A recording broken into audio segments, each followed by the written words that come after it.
اسلام آباد میں G11 کچہری کے باہر خودکش دھماکہ، 5 افراد جہاں بحق اور 14 افراد زخمی ہو گئے۔ IG اور کمشنر اسلام آباد جائے وقوع پر پہنچ گئے۔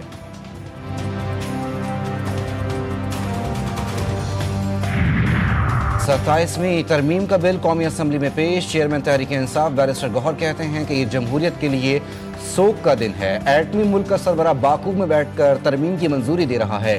پیپلز پارٹی رہنما شازیہ مری کہتی ہیں ترمیم پر بلاول بھٹو نے ایکس پر پیغام کے ذریعے پارٹی کے لوگوں کو اعتماد میں لیا۔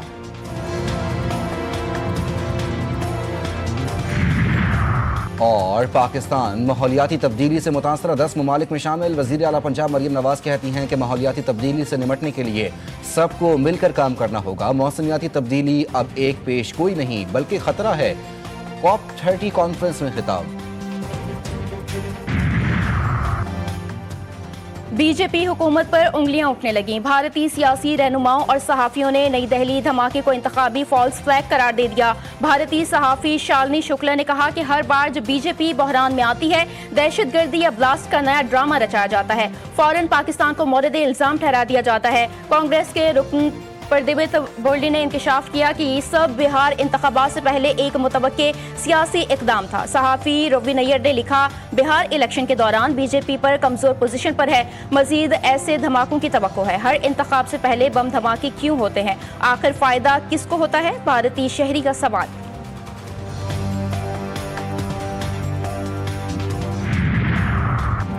سلامتی کونسل عالمی امن و استحکام کی ذمہ داری پوری کرنے میں ناکام، عالمی ادارے کمزور ہوتے جا رہے ہیں۔ نائب وزیر اعظم اسحاق ڈار کا اسلام آباد میں مارگلا ڈائیلاگ سے خطاب، کہا دنیا میں مسائل کا حل مذاکرات کے ذریعے ہی ممکن ہے۔ انسانیت کو آج کئی طرح کے چیلنجز درپیش ہیں، عالمی تعاون کے بغیر چیلنجز سے نمٹنا ممکن نہیں۔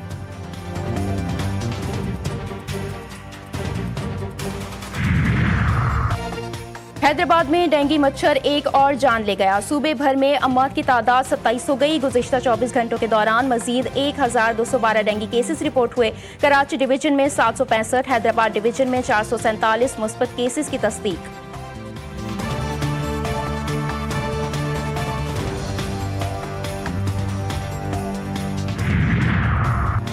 اور پاکستان اور سری لنکا کے درمیان ون ڈے سیریز کا آج سے آغاز۔ حسن نواز کی جگہ تجربہ کار بیٹر فخر زمان قومی اسکواڈ میں شامل۔ کپتان شاہین شاہ آفریدی کہتے ہیں کھلاڑیوں کو معلوم ہے کہ ان غلطیوں پر کام کرنا ہے، جان بوجھ کر کوئی کیچ ڈراپ نہیں کرتا، یہ عمل کھیل کا حصہ ہوتا ہے۔ افغانستان میں دہشت گرد گروہوں کی غیر قانونی اسلحے تک رسائی پڑوسی ممالک کے لیے براہ راست خطرہ ہے۔ اقوام متحدہ کی سلامتی کونسل میں پاکستانی مستقل مندوب عاصم افتخار کا افغانستان میں جدید اسلحے اور گولہ بارود کے ذخائر کی موجودگی پر گہری تشویش کا اظہار، کہا افغانستان سے دہشت گرد گروہ بلا روک ٹوک کارروائیاں کر رہے ہیں، عالمی برادری دہشت گردوں کو غیر قانونی اسلحہ تک رسائی روکنے کے لیے اقدامات کرے۔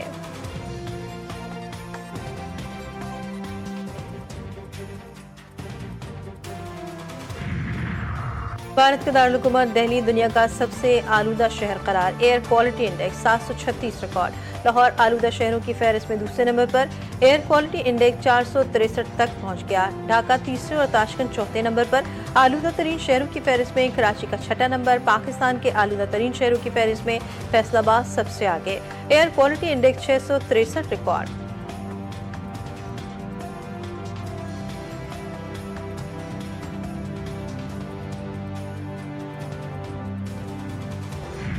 آئینی ترمیم میں آپ کا کیا کامیابی ہے؟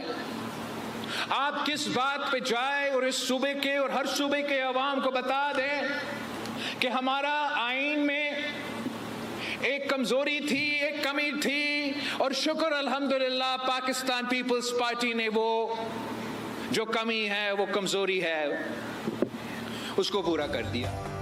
مشاورتی عمل سے آئینی ترمیم پاس کروائی، بات چیت درمیانی راستہ ڈھونڈ کر آئینی ترمیم کرنا پڑتی ہے۔